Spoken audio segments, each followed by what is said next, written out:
Jim, a week into the job, how did it develop the job? How did it come about? I officially applied for the job 2 weeks ago tomorrow, so it was a Wednesday. I phoned the chairman and officially put my name in the hat. My concern for that was that I didn't really want, as a player, I wasn't all that looking forward to somebody with from the outside with new ideas and maybe going to change the team up and change training up dramatically. We didn't need massive changes. Things just needed to be carried on as they were, and that was my main selling point to the chairman. And obviously Jack's left you a good squad to work with. Yeah, Jack done all the hard work in the summer. I think any manager will admit you're only as good as your recruitment, and I think Jack's recruitment in the summer was fantastic. I think he's put together a really strong group of players, and not only a really good starting 11, but we've got a good squad of 20 boys that are all chomping at the bit to play, and then each one can make as good an impact as the next one. So I'm just basically going to carry things on as Jack has done up to now, and try and continue to get the best out of the lads. Looking at your own situation, will you continue playing?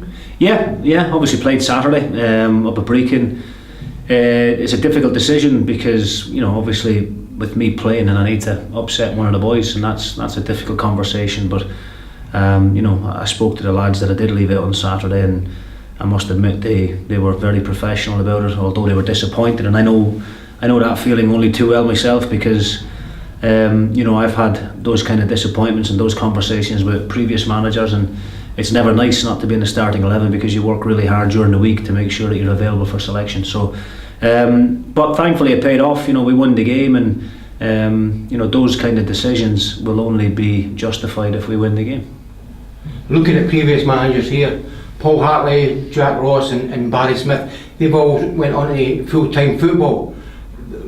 Was that a big factor coming in here as a young manager, knowing that could happen? Yeah, of course. I looked at the previous managers, and even Danny Lennon as well. Danny has done great things in the game as well. But yeah, all these guys, as you mentioned, I spoke to Paul Hartley prior to speaking to Mr. Mulroney, and I spoke to Jack as well to kind of get thoughts of how they think the club is run. And both of them spoke extremely highly of the chairman and the board of directors, and of all the small things that the fans don't see behind the scenes. Everything, we're very well looked after here, and although they're a part-time club, we're very much run like a full-time organisation, and that is a big factor, and that's probably the main reason why the chairman would have been inundated with CVs, no doubt. So but in terms of the full-time thing, I've got a day job at the moment that I do Monday to Friday, and I'm really enjoying that, to be honest with you as well. I work in Glasgow, and it's something that's been new to me because I've been involved in full-time football for 19 years.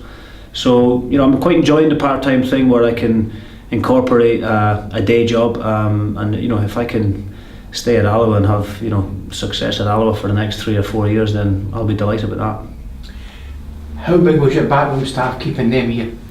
Yeah, it was huge, and I said in the press conference that obviously Jack has left with all the plaudits, and he's deservedly so taken a huge amount of credit for the success that we've had up to date. But no one man makes a team, and I think without the support of the likes of Paddy Connolly and Lee Sharp and Alan Fraser and Pat and Joyce behind the scenes, and there's so many people here behind the scenes that all chip in along the way, and they all help contribute in some small way towards us putting on a good performance on Saturday. So it was a huge part of me taking the job, and it was the first phone call I made once the chairman said that I could take the job. It was the first phone call I made was to Paddy, Sharpie and Alan, and I was delighted that they chose to stay on. With big teams in this league, Jim, Livingston and Airdrie full time, is it a huge task to get out of this league? It's a tough task. I wouldn't say it's a huge task. I think we have got, we've seen that we've played every team. Obviously Brechin being the last one of the quarter there on Saturday, and they are a very, very well organised team. I think everybody is kind of expecting Brechin to fall away and come down to a 2-horse race between ourselves and Livingston. I don't think that's the case at all. I think Darren Dodds has got His team very, very well organised. They've got some really, really good individuals. They've got good boys up front, and you can see why they are up there and have been up there all season so far. And I don't expect them to fade away at any stretch. So, there's more than just ourselves in Livingston and Airdrie, but I think Livingston and Airdrie have certainly got an advantage. Being a full-time club, then I think that does give you a slight advantage, because you, as a manager, you get to spend more time with the players, and you get more time to try to get your ideas across to them and work on them on the training ground on a daily basis. But listen, we're not making any excuses about that. We've got players in the squad and in the dressing room that are, well, in my opinion, they all should be at full-time clubs anyway, and have been at full-time clubs in the past, and some of the full-time players that I've played with couldn't lace some of them boys' boots. So they're a great credit to themselves, and it'll only, what we've done up to now is fantastic, but we can't rest on our laurels. We have to keep going. We have to use the confidence and the momentum that we have going into the second quarter, and make sure that we start this quarter of games the same way that we started the previous. Looking back at the Brechin game, a tough tie up there. Do you think the result was worthy of the performance we put in? Yeah, like I said, I thought Brechin were excellent, and we never underestimated them by any means. We were very, very respectful of Brechin going up there. As I said, they were sitting top of the table, and deservedly so. But I think on the balance of the entire game, I think we deserved the win. I think we deserved the 3 points. But in saying that, I thought Brechin put on a much better performance in the second half and caused us a few problems. But I was just delighted with the commitment and the desire that the boys showed to keep that clean sheet. And that was one thing that I really couldn't stress enough prior to the game, that we can't keep relying on our front players to be scoring 2 and 3 goals a game in order for us to pick up 3 points. There needs to come a responsibility, and the responsibility is not solely on the back four and the goalkeeper. It's collectively, and I think anybody that was at the game on Saturday or gets an opportunity to watch the game back, they'll see that we really defended well from the front. And the likes of Spenny and wee Kev and Flanny and Jordan and John Robertson in the middle, the amount of effort and work rate that they put in to actually allow our boys at the back to get a breather was incredible. And we'd done a lot of defending from the front on Saturday, and that was a really, really pleasing factor for me. Neil Parry had a great save in the 80th minute. He's been immense this season, keeping clean sheets along with the back four. Yeah, absolutely. Listen, he's the best keeper in the league, in my opinion. There are some good keepers in the league, but Neil is top of the list for me. And the amount of times that he's pulled off, Saturday, a perfect example. He didn't have a great deal to do.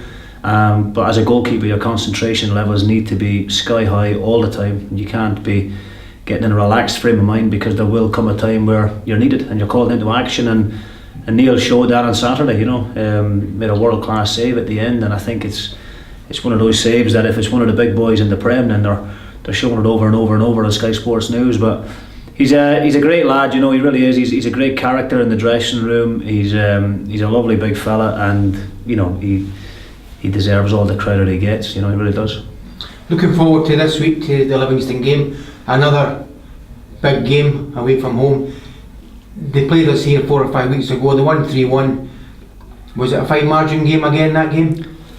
I think when you look back to the goals, I don't think we played well on the day. I think we never got started at all. I thought Livingston kind of ran right over the top of us in the early part of the game, and I think that set the momentum for the game. I think it was a poor performance for us, but in fairness to Livingston, taking nothing away from them, they deserved their victory. But when I look back to the goals, goals do change games. We had Scott Taggart was clearly pulled back on the far side of the pitch. He should have been a free kick. It wasn't given. They go and score, and then the centre midfielder goes and scores a 30-yard screamer that Neil Parry can do nothing about. So there were big moments in the game, and we just had to swallow that pill and get on with it. And yeah, we certainly do owe Livingston one this time round, and we, like I say, we'll give them the respect that they're due, because as we do with regardless of whether we're playing Livingston, Steny, Albion, Rovers, whoever, we respect every opponent, but we don't fear anyone. Looking forward to that one. Any injury worries?